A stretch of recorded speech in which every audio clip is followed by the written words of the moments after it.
Hey, what's going on, everybody? Welcome back to the channel, Pigskin Addicts. Back again with another video. So I wanted to preview the Chargers and Broncos Week 18 game. This is the final game of the 2022 season, final regular season game.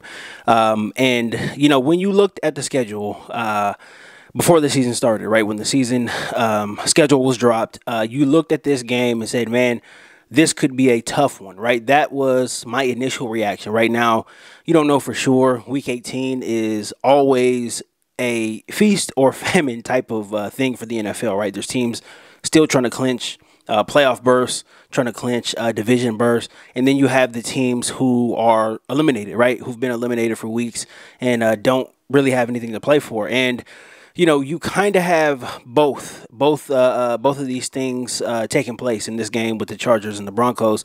Obviously, the Chargers are in the playoffs, but they need a win to make sure that they hold on to that number 5 seed. Nothing's guaranteed if they don't win. And with the Broncos, you have a team that doesn't have anything to play for. So this is going to be a very interesting game. The Broncos, they're not really in a position to play spoiler. Again, the Chargers have already clinched, so we know that they will be in the playoffs, and they will be a wild card, right? No matter what the seeding is, they're going to be a wild card. They'll be on the road. But as for the Broncos, though, I think this is a very interesting week for them. And personally, I feel that these guys are done, right? I feel like they quit on the season after the sideline kerfluffle that what was it, backup quarterback Brett Rippon and the offensive lineman had on Christmas. That was very, very telling. And when you looked around the league, right, when you seen former offensive linemen on TV, on Twitter, a lot of them said that they have never seen anything like that. And it's clear that there's infighting in the team, and it's very clear that a lot of guys don't like each other, right? So this is who the Broncos are, and this is going to be interesting. From the Chargers standpoint, right? Who do the Chargers play on Sunday, right? We know they play the Broncos by name, but who comes out and actually plays? The Broncos have about 15 guys on IR right now. That is a lot. That's a bunch. And of the 15 guys on IR, only 4 of them practiced. 3 were limited, and 1 guy got a full practice. So they are pretty beat up on top of being a very bad team.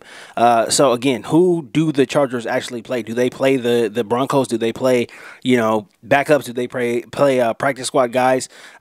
You really don't know, and we won't see until Sunday. But regardless of who is in a Broncos uniform, right, it's probably not going to be difference makers, right? They haven't had difference makers all season long. They've had a terrible season. I question the want to of the Broncos, right? And I don't feel like there's too many times where it's appropriate to question, whether or not the NFL players want to play football. But I think you can really bring that into question this week. Again, infighting within the team, and that has seemed to be something that has been there all season long. Obviously, their coach got fired. There will be a completely new coaching staff there next year. That's one thing that we know for sure. The GM will still be there. He's still going to keep his job, but he has lost a lot of power in the organization, so he doesn't have free reign to really do what he wants to do. The Walton Penner family, the Walmart people who bought the Broncos, they're going to be very hands-on, and whether or not they get to the Jerry Jones level of meddling is yet to be seen, but they are going to play a hands-on approach. So this organization, this entire franchise is changing as we speak, and there's a lot of uncertainty on the Broncos part, right? There's a lot of uncertainty whether or not a lot of players are going to be back. We know coaching staff is not going to be back. Are these players going to be back, right? Do the Broncos, do they clean house, right? They have guys on their team that have, guarantees going forward. Not too much, right? Obviously, nobody is making anywhere in the stratosphere that Russell Wilson is making. But, because the Walmart people have money, right? Because the Walton Penner family they are pretty much the richest owners in the NFL right now. They've got a bunch of money, right? I don't think that, they would hesitate to cut guys, right? I don't think that they'll hesitate to eat some dead cap. The Russell Wilson contract is going to kick in within the next couple of seasons. So, it's going to be interesting to see how they respond. I'm interested in seeing how the Broncos respond. We know what the Chargers need to do, right? Normally I'll come on here, give numbers, rankings, all of that stuff, and that could not be, more irrelevant this week, right? It's a battle of 1-2. If the Broncos come out and if they want to play, I think this game could be interesting, right? It could be interesting. It could be entertaining to watch.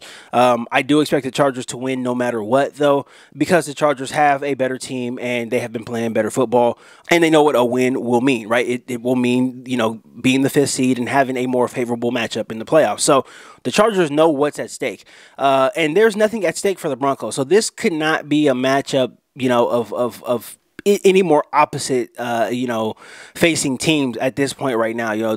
That's what I'm saying. This could be a very, very interesting game.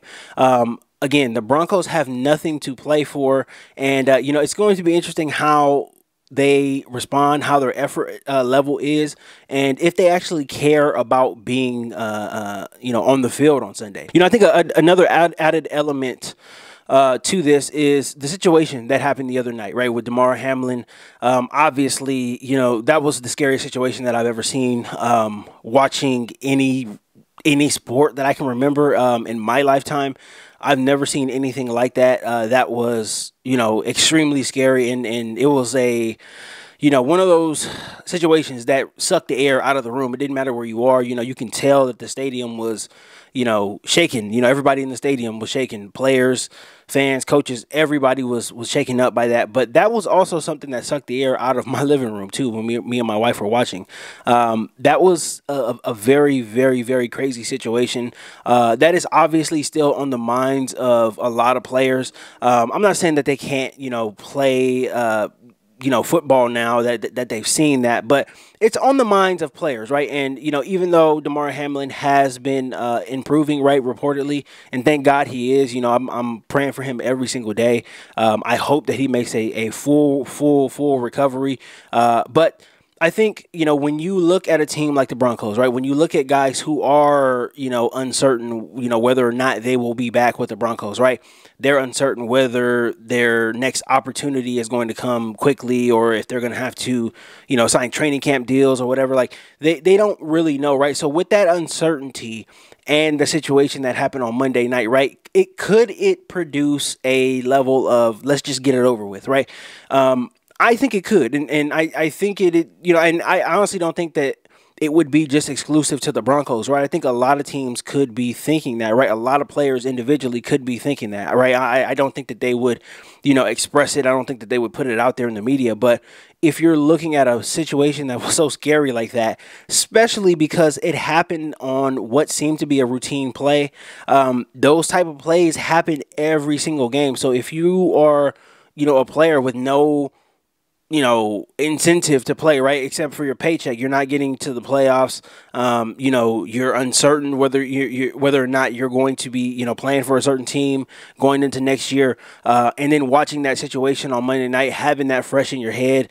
I don't know, man. It just seems like it could be something that is in the back of the minds of players. Again, I'm not saying that guys are not going to want to play football because of it, but it was a scary situation, and it does make you think, right? It can make you think twice about, what you do, right? Especially if you are an NFL player. It can make you think twice about what you do, how you approach games, how you approach hitting guys, how you approach, tackling and getting a guy to the ground or whatever, how you protect yourself if you get, somebody falls on you.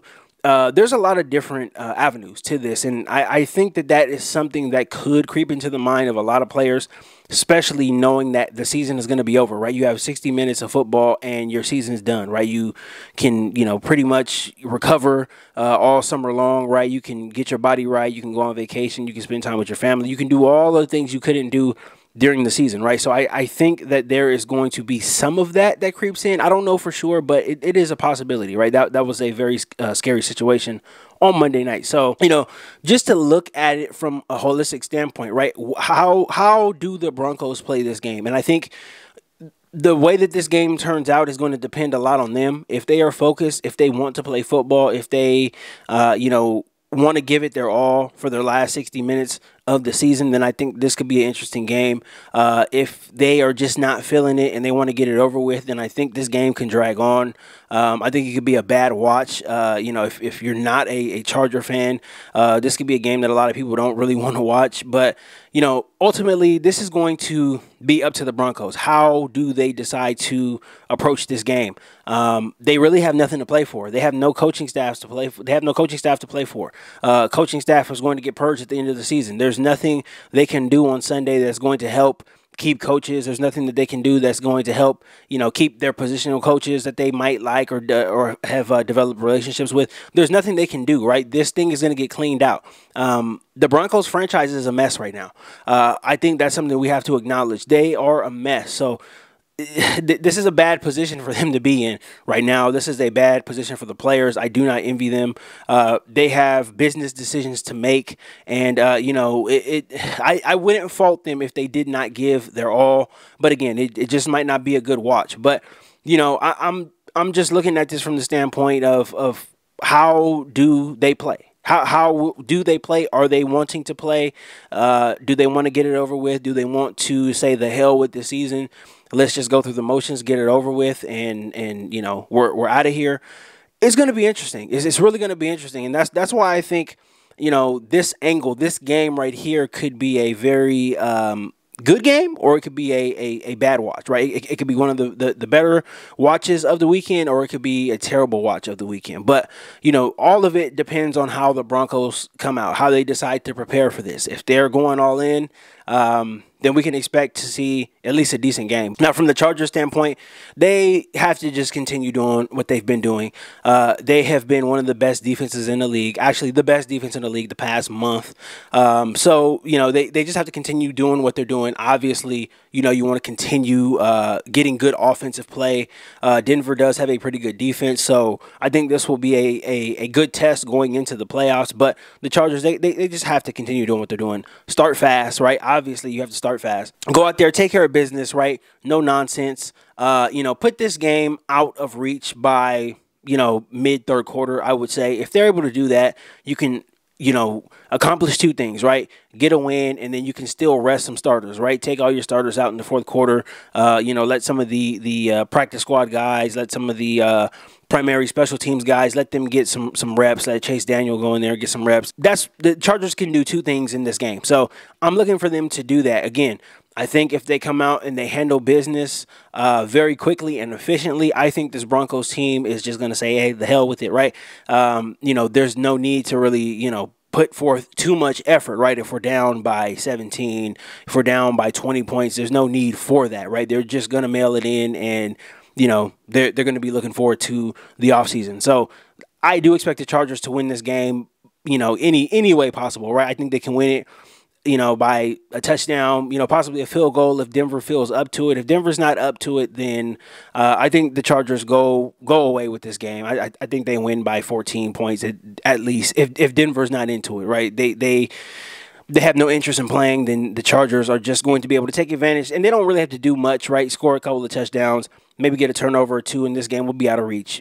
Denver is just not a good team. They've had a disastrous season, and they are in a bad position as a franchise, and they know this. So, again, it just depends on how Denver wants to play this. But that's all I wanted to come on here and talk about, guys. I just wanted to preview this game. Again, no numbers, none of that matters.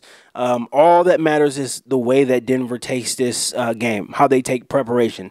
Are they serious about it? Do they want to play? If they don't want to play, then the Chargers will win this game going away. But that's all I got for this video, guys. Thank you guys so much for all the support. Really, really appreciate it. Shout out to my new subscribers. Appreciate you guys. I'll be back again tomorrow with more content. And until next time.